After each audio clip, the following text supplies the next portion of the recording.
प्रिय साथियों, आज हम देखेंगे प्रश्न बैंक 2022 कक्षा 12वीं रसायन के अंतर्गत चैप्टर सेकंड, और इसमें हम तीन तीन अंकों के प्रश्न देख रहे हैं। और आज हम देखेंगे प्रश्न क्रमांक 7 और एक छोटा सा क्वेश्चन है 11वां, उसको देखेंगे। तो सबसे पहले हम देखते हैं क्वेश्चन नंबर 7 को। क्वेश्चन नंबर 7 क्या है?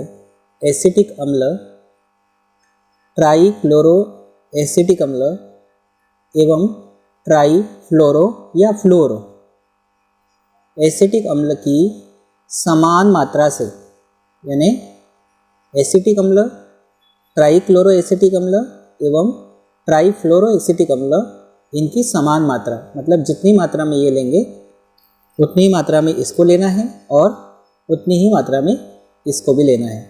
समान मात्रा से जल के हिमांक में, मतलब अलग अलग जल लेकर इसको मिलाएंगे और इसको मिलाएंगे, लेकिन तीनों की मात्रा आपको समान लेना है। समान मात्रा से जल के हिमांक में अवनमन को बढ़ते क्रम में लिखिए। अब यहाँ हिमांक में अवनमन मतलब हिमांक में कमी, हिमांक में अवनमन मतलब हिमांक में कमी होगी। जैसे मान लीजिए जल का तापमान अगर 0 डिग्री सेल्सियस है तो उस तापमान पर जल बर्फ रूप में पाया जाता है। लेकिन अगर हम लोगों ने क्या किया, उसमें एसिटिक अम्ल मिलाया या ट्राईक्लोरो एसिटिक अम्ल मिलाया या ट्राईफ्लोरो एसिटिक अम्ल मिलाया, तो ये मिलाने के बाद जो जल 0 डिग्री सेल्सियस पर बर्फ में परिवर्तित हो रहा था, अब उसको बर्फ में परिवर्तित होने के लिए माइनस के टेम्परेचर की आवश्यकता होगी। मतलब हिमांक में अवनमन जो है वो बढ़ेगा। हिमांक में अवनमन क्या होगा? हिमांक में अवनमन बढ़ेगा। ठीक है, तो बहुत ध्यान से समझना है, कन्फ्यूजन की स्थिति बनती है, इसलिए बहुत ध्यान से इसको आप समझेंगे कि जो हिमांक में होने वाली कमी है, हिमांक में अवनमन यानी हिमांक में होने वाली कमी और ज़्यादा होगी। बढ़ना मतलब और ज़्यादा होगी, जो हिमांक में अवनमन होगा और ज़्यादा होगा।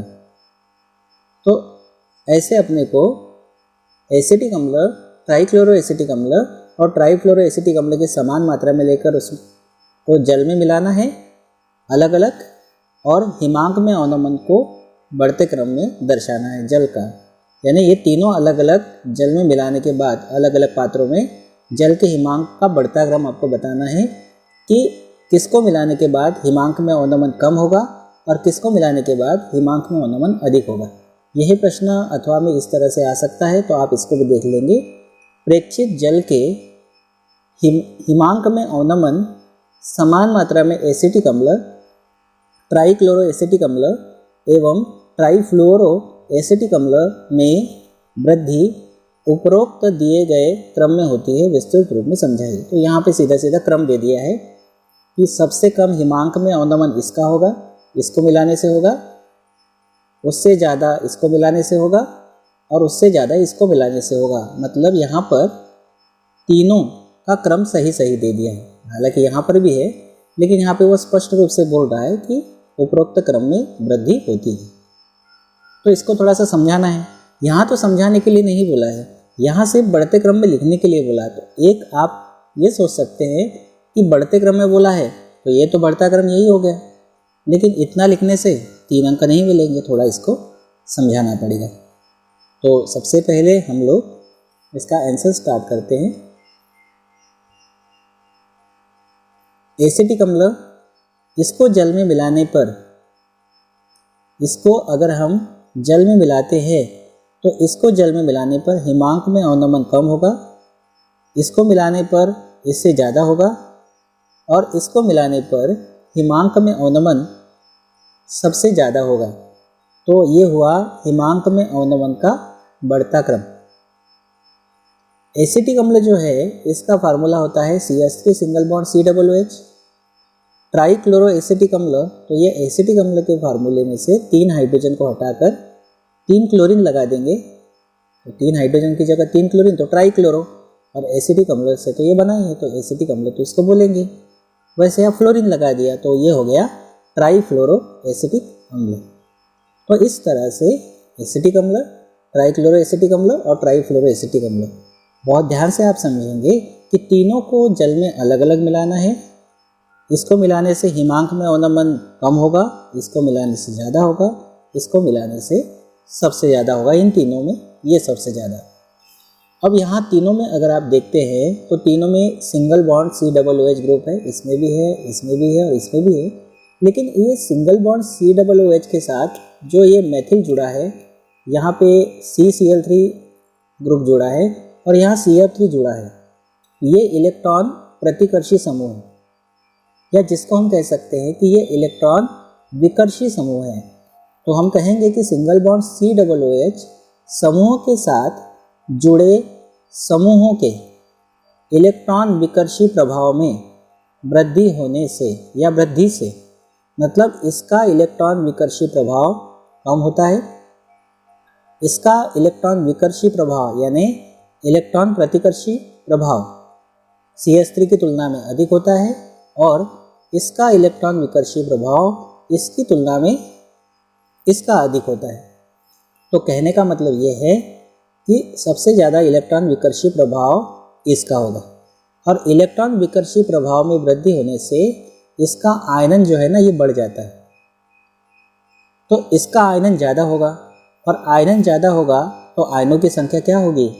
आयनों की संख्या बढ़ेगी, क्योंकि इसका आयनन ज़्यादा होगा, क्योंकि इसके इलेक्ट्रॉन विकर्षी समूह का या इलेक्ट्रॉन विकर्षी समूह का जो प्रभाव है ये अधिक होने के कारण ये इसका आयनन ज़्यादा होता है। काय में आयनन होगा इसका आयनन होगा जल में।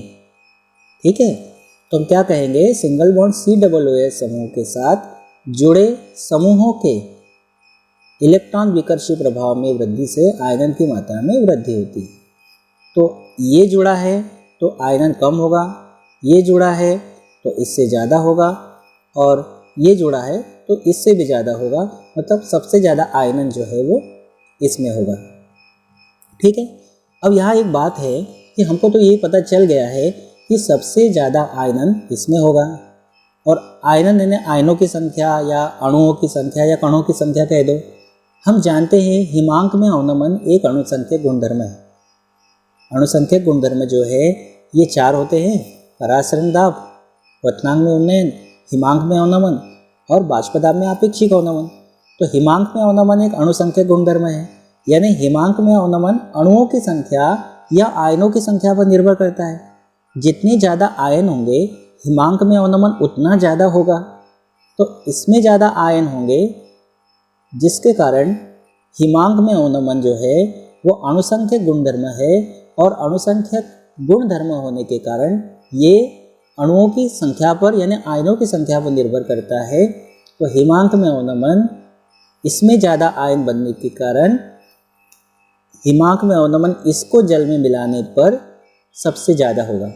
हम कह सकते हैं कि ट्राइफ्लोरो एसिटिक अम्ल में आयनन से ज़्यादा आयनन होगा, आयनन से अधिक आयन उत्पन्न होते हैं, जिससे हिमांक में अवनमन अधिक होगा। तो यहाँ जितना भी लिखा है आप इसमें एक्स्ट्रा और बात कह सकते हैं कि सबसे ज़्यादा हिमांक में अवनमन इसमें होगा, सबसे कम हिमांक में अवनमन इसमें होगा और इसमें दोनों के बीच में होगा, जैसा आप अपने हिसाब से लिखना चाहें। और फिर भी आपका जो प्रश्न बैंक का प्रश्न है उसके अनुसार उत्तर तो सिर्फ ये इतना ही है, लेकिन थोड़ा सा अगर आप समझा सकते हैं तो आप आगे ज़रूर बढ़ाएंगे।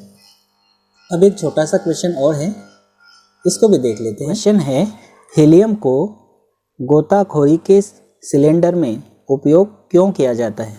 मतलब समुद्र में जो गोताखोर जाते हैं और जो सिलेंडर लेके जाते हैं उसमें हीलियम का उपयोग क्यों किया जाता है ये बताना है। तो सिलेंडर में ऑक्सीजन तो रहता ही है क्योंकि ऑक्सीजन प्राणवायु है, लेकिन ऑक्सीजन के साथ हीलियम का भी उपयोग करता है। तो इसका कारण क्या है? आधुनिक गोताखोरी में, मतलब आजकल जो समुद्र में गोताखोर जाते हैं वो ऑक्सीजन के साथ साथ हीलियम भी उसमें मिक्स करते हैं। हीलियम को उस ऑक्सीजन के सिलेंडर में यानी सिलेंडर में जब मिक्स करते हैं तो मिक्स करने के बाद ये हीलियम ऑक्सीजन को तनु कर देता है। मतलब हीलियम मिलाएंगे तो सीधी बात है कि ऑक्सीजन जो है वो तनु हो जाएगी। जैसे दूध एकदम गाढ़ा है और उसमें आप थोड़ा जल मिलाएंगे तो दूध तनु हो गया, वैसे ऑक्सीजन में हीलियम मिलाएंगे तो ऑक्सीजन क्या हो जाएगी? तनु हो जाएगी। मतलब आधुनिक गोताखोरी में उपकरणों में हीलियम का ऑक्सीजन के तनुकरण में उपयोग होता है। अब ऐसा क्यों करते हैं? क्योंकि ऑक्सीजन में हीलियम मिलाने से रक्त में इसकी विलेयता बहुत कम होती है। मतलब ये जो है हीलियम ऑक्सीजन के साथ मिलाने से रक्त में इसकी विलेयता यानी हीलियम की विलेयता बहुत कम होती है, और बहुत कम होने के कारण हीलियम को गोताखोरी के सिलेंडर में उपयोग किया जाता है। अगर हीलियम की जगह नाइट्रोजन का उपयोग करते हैं, नाइट्रोजन और ऑक्सीजन के मिश्रण का उपयोग करते हैं, तो नाइट्रोजन रक्त में विलय होती है, घुल जाती है, और जब गोताखोर बाहर निकलता है तो बाहर निकलने पर, समुद्र में से बाहर निकलने पर उसको तकलीफ होती है। इसीलिए नाइट्रोजन का उपयोग ना करके हीलियम का उपयोग किया जाता है। तो हीलियम का उपयोग क्यों करते हैं? ऑक्सीजन के साथ सिलेंडर में तनुकारी के रूप में करते हैं, और साथ ही साथ हीलियम की रक्त में विलेयता यानी घुलना जो है बहुत कम होता है। इसीलिए हीलियम को गोताखोरी के सिलेंडर में उपयोग किया जाता है। तो ये बहुत ही सिंपल से 2 क्वेश्चन थे, इसको भी आप बहुत अच्छे से याद कर लेंगे। फिर अगले क्वेश्चन है उसको हम अगले वीडियो में लेकर आएंगे। आशा करता हूँ आपको ये वीडियो अच्छा लगा होगा। Thank you.